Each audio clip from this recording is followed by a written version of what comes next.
politics, and we're joined on the program by Commodore Promise Dapper, a retired senior naval officer and former commander of the Maritime Guard Command, NMASA, also holds a PhD in security and strategic studies. Good morning, Commodore. Welcome to the program. Thank you very much for having me.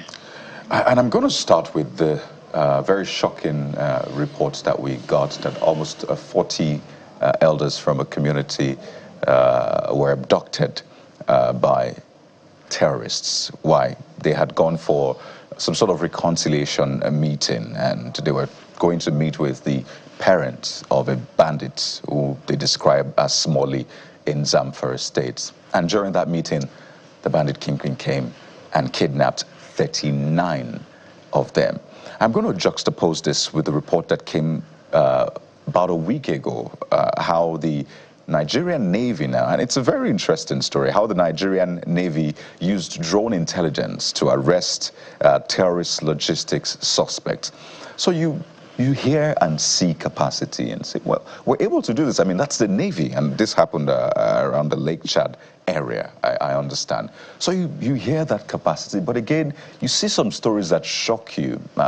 People are in captivity for weeks, months. We just had those in Borno released since March, about 360 of them. So how do we really reconcile these two different extremes? Looks like these terrorists are just running free, and then we hear that we also have capacity as well. What's going on, Commodore? Okay, thank you very much. These things are not very new, and they are not actually surprising. You see, when a government is not doing what it's supposed to do, then it gives the impression that everybody, you can just do whatever you feel like. And when crime is not stemmed, it makes even good people to want to join the crime venture. The criminality becomes a sort of enterprise. So what we are seeing in Nigeria now is a crime enterprise, a crime venture. People don't have any qualms in joining in criminality because they know that they have 95% chances of getting away with it.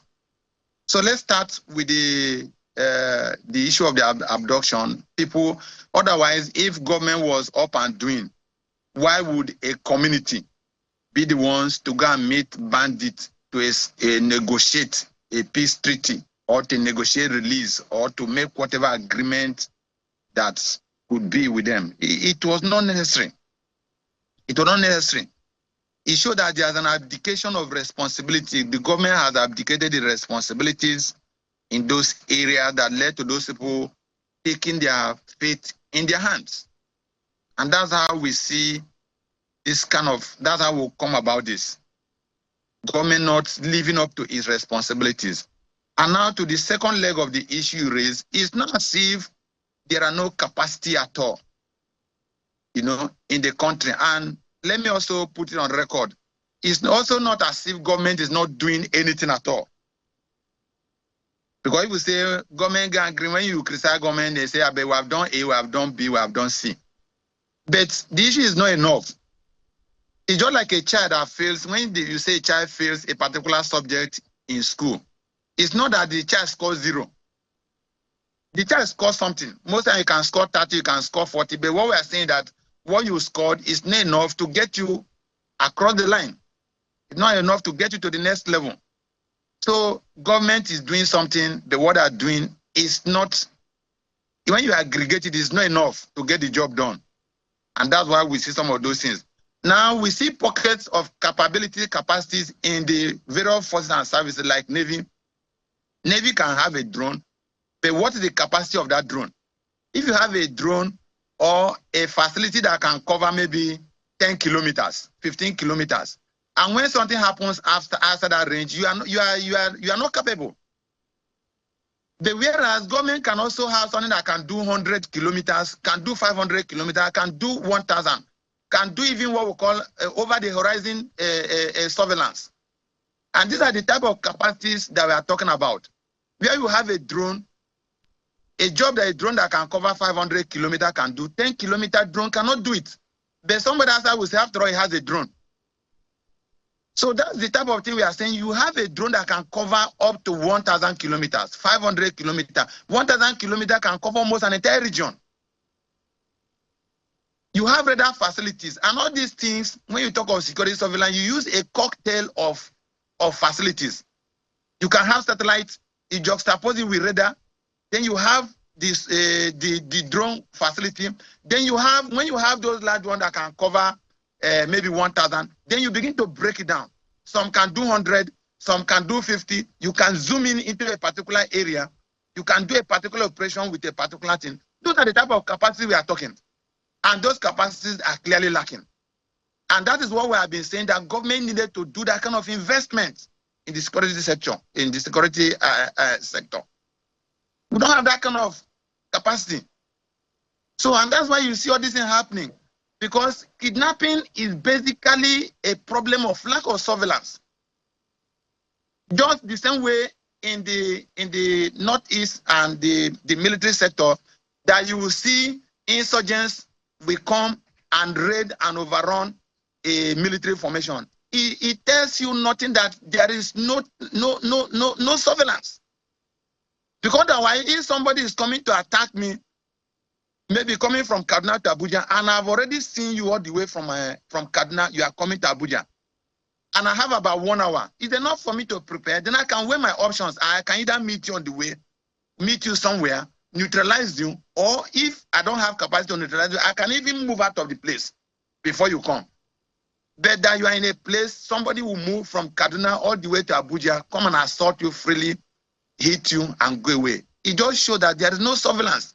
The man has no eyes. There's lack of what we call battle space transparency. You must be able to see the area in which you're operating. And when that is lacking in security, you will struggle. There are key basic things in any security architecture. You must have capacity to see. Detection is key. Then you must have capacity to respond. Quick response capability.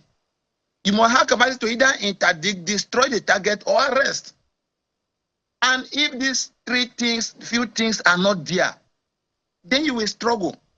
And that's what we are seeing. We've seen the criminals, the bandits, the insurgents take advantage. Now, people we are not even talking of insurgent, the core insurgent, like the IS, the Islamic State insurgent. Now, people, individuals, you can just target one rich man in your community or around you, and you can get a few boys, get weapons, you arrest them and put them somewhere, and you make demands.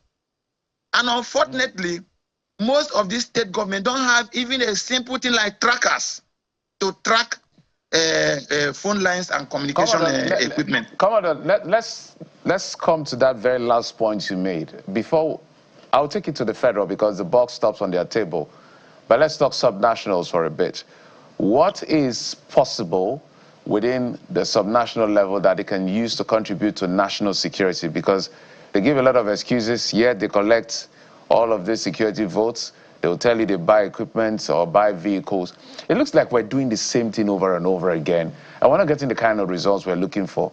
Governors now are more interested in building airports when even, I think we had Fan MD one time who said Nigeria has about 22 airports, only about 4 are viable, so they're using 4 to take care of the rest. Governors are busy building flyovers and roads. They are just interested in things that people can easily see. The quality of lives of the people, you really don't see much if you dig down, dig deeper into what they are doing. So let's help them to see what they can do in terms of changing the face of security at the subnational level. We'll talk to the national in a moment. What can they acquire to help with intelligence? Because the ease, I'll continue to say this until it stops, the ease of mass abduction is very embarrassing in Nigeria. Okay, thank you, Jeff. You see, first of all, let me just offer my commiserations to the victims of these kidnap and needless security challenges that we had. Those that are in captivity, those that have lost their lives, I want to offer my commiserations to them. And I also want to commend the members of the armed forces for some of the significant bold steps they have taken recently to, we saw the Mandara hostage rescue operations, and we have seen a few actions and taken here and there. I think those are commendable steps. We must commend those steps so that it doesn't look we only just bash government. When we see some light, we must recognize those steps. Now, having said that, the subnationals are very, very culpable. I find it very difficult. It's as if security of their people don't matter. It is very embarrassing, John, like you said. Take the Oyo State incident, a time when people were abducted, school children were abducted, kidnapped. Your state is under that kind of security threat and pressure. All that matters to the governor is to declare, go somewhere where to pursue your presidential ambition. And it shows you the way and manner they handle issues that relate to the life and property of the citizens. There is so much that the states can do. Is it not embarrassing that during the Plateau incident, it will take a president to come and provide 5,000 CCTV camera? Do you need a philosopher? Do you need a prophet to tell anybody, a governor, somebody that calls himself governor, that you need a simple CCTV? If you can't do the high-tech surveillance systems, put CCTV around your street, around the environs, it can help you do the job.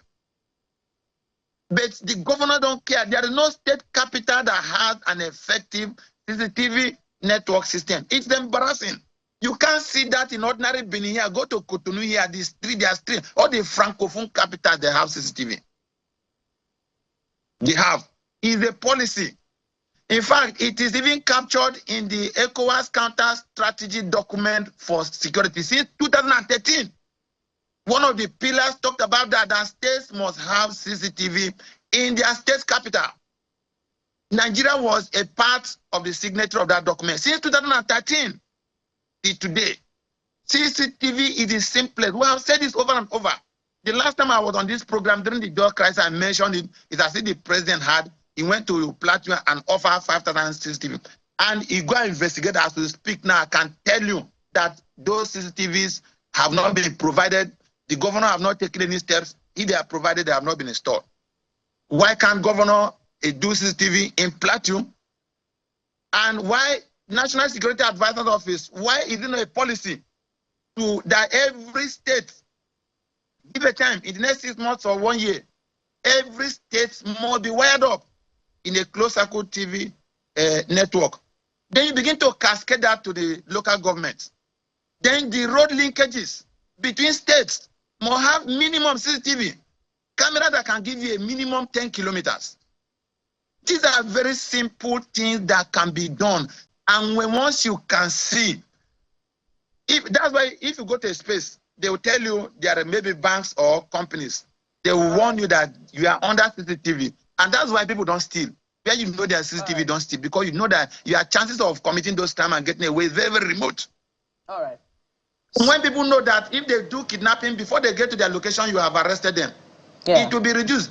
And I can tell you that most of the successes we have witnessed in these rescue operations and this Mandara something mountain rescue operation, I can tell you that it is linked to surveillance provided, I'm sure, by the Americans. All right.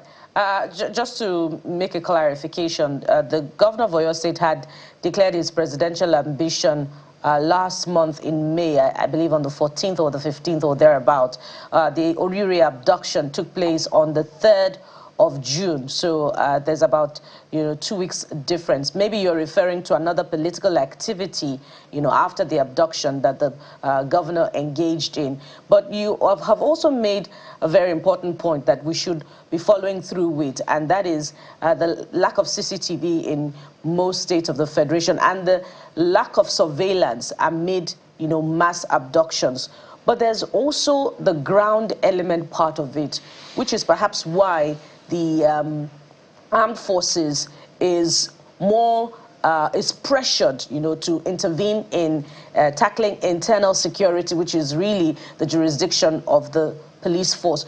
Talk to us about what is missing in that deterrence element, that enables mass abductions of people from one place to another, because it's a different element if you install CCTV. What about if there are no boots on ground to intervene and ensure deterrence right after a crime has been committed, which is what we're experiencing? The police only go to count bodies or go to intervene after the fact. Okay, you see, in the security architecture, there's what we call force multipliers. There are equipment that you refer to as force multipliers. That's the equipment can enable you to 10 people to do what ordinarily 10,000 people could have done. What then force multipliers, force enablers. Now, when you have, that's why something like surveillance, there are two things I always keep mentioning that will help you to provide security. When you have those two things, you don't even need to have, there will be no place called ungoverned area. Because when you can see and you can respond. Now, if I can see up to, say, 50 kilometers, I don't need to put boots on the ground everywhere. I can just position people and interdiction or response force in every 10 kilometers, put a quick response capability for them. So when you sight something at sector 1, maybe moving towards sector B, you can tell, you can communicate to the man in sector B, move this direction, do like this or do like that. So it's not only about CCTV. That's why I tell you that it's a cocktail of surveillance systems. You watch from the air, you watch by satellite, you watch from the side, you watch from cameras, you use sensors, you use thermal systems, you can see in the night, you can see in the day, you can see on the ground, you can see in the forest. It's a cocktail of measures. So once you have that thing, even if somebody, a bandit come, abduct people from Abuja and goes to Kaduna, you are watching him. You just tell the people in Kaduna, they are coming towards Kaduna. You don't wait for them. When they get to a place, you tell them, go to Angwa this or Angwa that, and they pick them up. And when you do that 2 or 3 times, the people know that there's no hiding place for them. And that is completely missing. So it's not an issue of putting boots on ground. What we need is quick response. And you sectorize these things. So because you cannot be everywhere. So where you call ungoverned area is ungoverned because one, you can't see that place. And you can't respond to any incident in that area. Yeah. You don't need to have, you cannot have, there's no country where you have security people positioned every 1 meter, every 10 meter, every 1 kilometer, and it's not possible. And even if you have that, and they still cannot see what is happening in the next 5 meters away from them, somebody can still come and steal and get away. Yeah. Even in your house, in your compound, if there are no CCTV, somebody inside the compound can still steal in the compound and get away, and you will not know. So it's not about having boots on ground, but having the equipment with which you work. Now we talk of things like tracker. Yeah. People kidnap and they boldly call the family for ransom. Yeah. The family who can't negotiate. Nobody could track them. Nobody can see them. This is unacceptable. It doesn't happen. Even in primitive society, we don't do that. Yeah. That does not happen. Yeah, and that's as vivid can get. Pardon me, the Oriri abduction happened on the 15th of May, and the governor declared his presidential ambition on the 14th of May. But let's get specific now. And, following the release of the sister of the former Minister of Power and her twin sons, Nigerians have been comparing that rescue mission with the continued detention of the Oriri abductees, and saying, why has the same level of urgency not been deployed, to ensure the release of the 46 kidnapped victims from that particular local government? From where you sit or stand as a security professional, are they the same, and should that comparison, is that comparison valid? Yeah. Of course, if anybody makes such submission, you cannot blame the person. It's just commonsensical. It happened to A, it happened to B, you responded quickly to B. Then was somebody natural question to ask, what about me? What about A? Why are you not showing the same speed? Why are you not showing the same effort? The issue is that we are not even seeing effort. If you are seeing effort, we are doing something and we are saying, okay, you are done this, you are done the bet. Everybody just mute and everybody is silent. And when this happened, because the minister, you responded quickly. But I can also tell you it's also a function whether they respond or not is also a function of the intelligence. I cannot put my fingers on where the intelligence on the minister comes. Maybe they got help from somewhere. People could have just helped them, or maybe the people were careless, because I can see where they put those people was still within a community. They were not also in forest, and also, so maybe perhaps it was difficult for their phone to be easily tracked. Because there are a lot of devices these people can use. They are what we call a deep internet communication that criminals use. That way you can see somebody, like the insurgent use that a lot. Somebody can now be making phone call from your studio, and it will give the impression he's making that phone call from America. So, and those kind of devices are very difficult to track. But the armed forces also need to build capacity. There are capacities to be able to track those. Now we are not seeing them. So if the people that abducted the Orire kids are more technical, right, and they're able to encode their communication system, then it becomes a big problem, right, a bit problematic. Also, maybe there were some intervention, because I believe from a few reports I've gotten and research I've made, I know that there have been a few interventions from the Americans and a few other people in terms of surveillance providing intelligence. Right. I don't know, maybe the police was able to get some ready-made intelligence that made them to react that way, and they have not gotten intelligence on the other way. Well, and that's what we are saying, that intelligence, that capacity to be able to see, to be able to discern, to be able to get this intelligence must be domiciled with us. Absolutely, Commodore. And to add to that, you don't even really need to own these things. There are companies, there are organizations that can provide you these facilities for free, for just a fee. You don't need to build all those capacity yourself. Well, Commodore, there are organizations that can just come and just cover your state. Just provide, bring all these things that I've mentioned, cocktail of equipment. Just cover your state. They give you clear picture of your state 24 hours, 7 days a week. And you just pay them.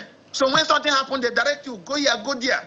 But the governors are reluctant. They don't want to do those things because they are not things you can commission. They are not things you can present to the public.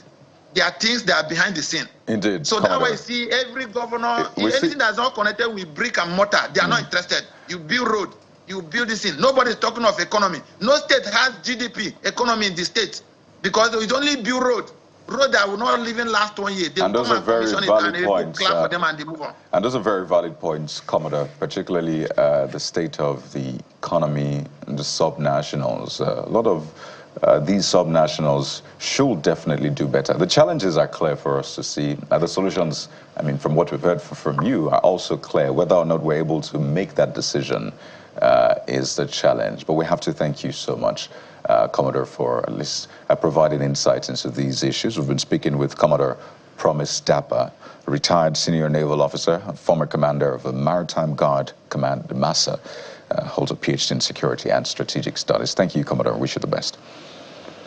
Thank you very much for having me. God bless you.